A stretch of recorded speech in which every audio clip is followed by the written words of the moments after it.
Right now at 6, sentenced for setting a beloved Portland deli on fire. I just want to say how unbelievably sorry I am.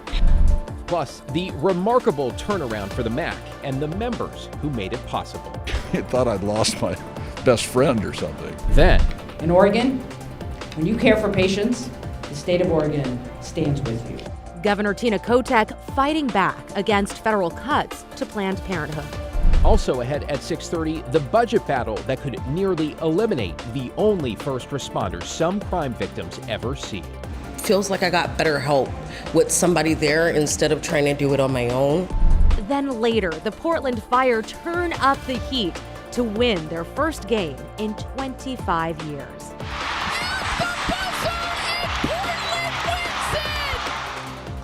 But first to our top story with the Multnomah Athletic Club reopening its doors to members less than 2 weeks after a former bartender drove a car packed with explosives right through the front doors.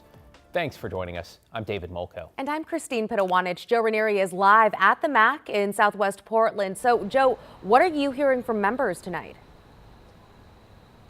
Well, members are, of course, very thankful that not more people were injured in this car bombing that took place in the early morning hours of May 2nd. They're also, of course, thankful that their club is back. Now, we've been reporting on this story for the last couple of weeks when a former employee here at the Multnomah Athletic Club drove through the front entrance of this building in a car that was loaded with explosives, 20 propane tanks, as well as some pipe bombs. Now, earlier today, members finally got a chance to go back inside. Just over 10 days ago, the MAC Club was a crime scene after a former bartender, Bruce Whitman, drove a car loaded with explosives through the front door of the club, according to Portland police. Whitman died after some of those explosives went off. On Wednesday, the club started the first phase of reopening. I mean, I'm thrilled. I love coming to the MAC. This is my gym. This is where I work out. I love shooting hoops here, though, and going to the restaurants after shooting hoops and hanging out with my buddies. So I'm thrilled to be back. General Manager Charles Leverton said a big reason they were able to open so quickly, these members. He said there was a crowd of 50 waiting to get in.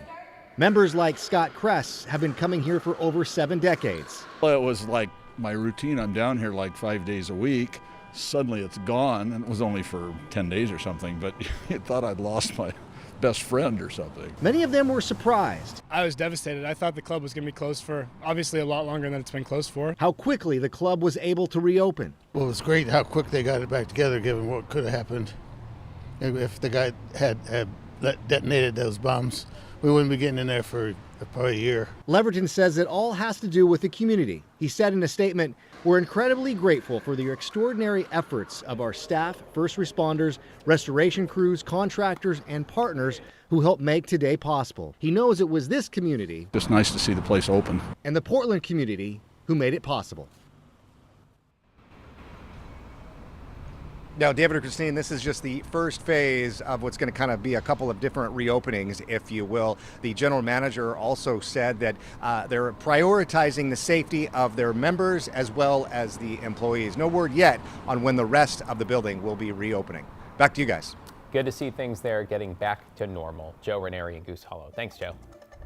A Portland woman learned her punishment today for the fire that caused millions of dollars in damage to Elephant's Deli. John Adams has that update from Multnomah County Court. It's been 2 months since this Elephant's Deli location was severely damaged in a fire, and today the woman accused of starting that fire found out her sentence in court. I just want to say how unbelievably sorry I am. In a Multnomah County court Wednesday morning, Catherine Stow spoke about what happened the night of March 11th. Stow says she was homeless at the time and trying to find a warm place to stay the night. I unfortunately found myself frozen. It was raining. It was dark. I fell asleep and I woke up in panic. I was soaking wet and I was freezing, and I just started running to the nearest place I could find to get out of the rain. Stow found herself outside Elephant's Deli on Northwest 22nd. Her attorney says she was searching through a trash bin looking for something to eat when the open flame lighter she was using caught some paper on fire. Prosecutors showed video of Stow apparently starting that fire in court. Just about 7 minutes after she leaves the area is when you can see the flames start to pick up from those exterior trash bins. Stow says she tried to put the fire out with a nearby hose, but was unsuccessful. The fire caused millions of dollars in damage to the elephant's location, which remains closed months later.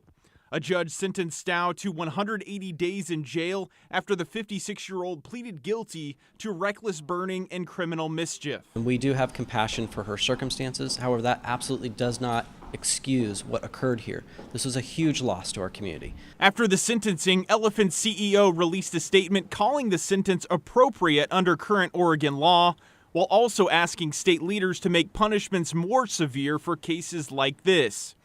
Stow could be released early if a spot becomes available at an inpatient treatment center. She was also ordered to pay $100,000 in restitution to Elephants. Because I just had the most unbelievable feeling of guilt and remorse. I just wanted to take ownership of it. In Portland, John Adams, KGW News. In your headlines tonight, family members say Clackamas County deputies went too far using force to arrest their loved one who they say was having a mental health crisis at the time. A warning, some viewers may find this difficult to watch. 30-year-old Dakota Hadley has bipolar disorder and meth psychosis, according to his family. Deputies say they found him walking along Southeast Monterey Avenue Sunday afternoon after they were called that morning about a domestic dispute. According to the sheriff's office, Hadley refused to follow instructions and resisted arrests. Video shows one deputy hit him repeatedly in the head when he was on the ground as they were trying to get him into handcuffs. I didn't see him doing that much, so they decided to take him down, and they flat smashed his face into the ground. It did cross the line. Anybody, I know a lot of people have different feelings about it, but as a family member and just a citizen, if you look at the side view of it, that's horrific. Deputies say Hadley was evaluated by medical personnel before going to jail. This case has now been referred to the DA.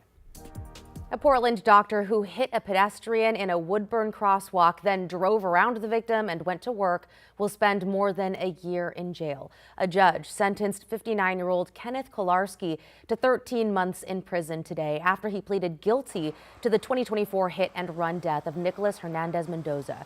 Court documents show Mendoza activated the crosswalk lights before he was hit. Kolarski was on his way to work at Legacy Silverton Medical Center and left the scene. Mendoza died during emergency surgery.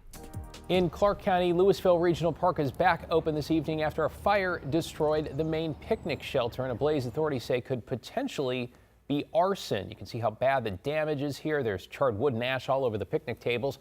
Firefighters say there have been several other small fires at the park near Battleground over the past few weeks, though it is unclear at this point if there's any connection. No official word yet on the cause.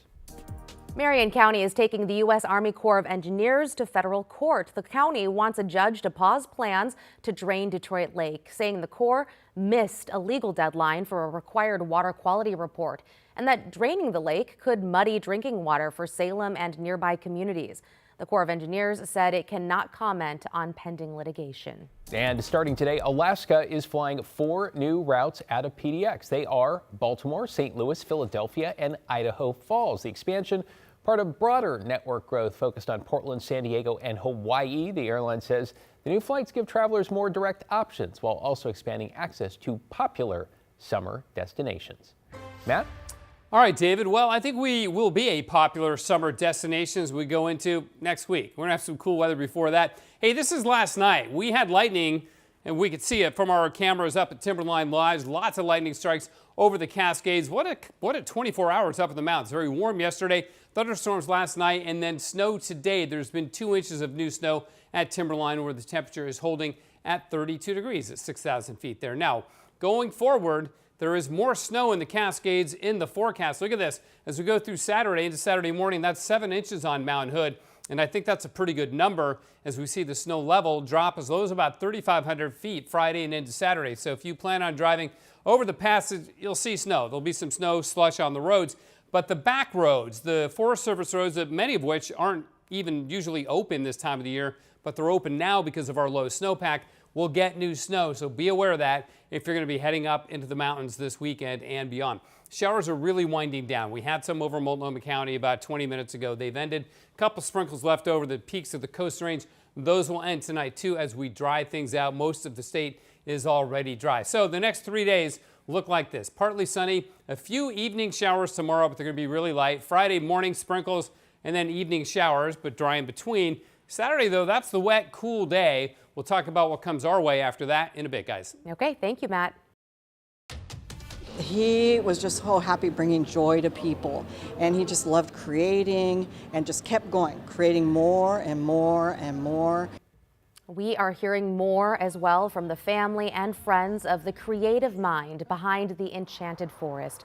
Roger Tofte died in February. And last night, hundreds gathered at the Oregon State Fairgrounds to celebrate his life. Tofte began building the Enchanted Forest in Turner, much of it by hand, in 1964. The park opened on August 8th, 1971. Business there, well, it started slow with just 75 customers that first day, but a week later, it was 1,000. That was just my childhood, going out there every summer. It's so imaginative and it's so wonderful for little children, and even as us adults, it kind of lets you be a little child for a little bit longer.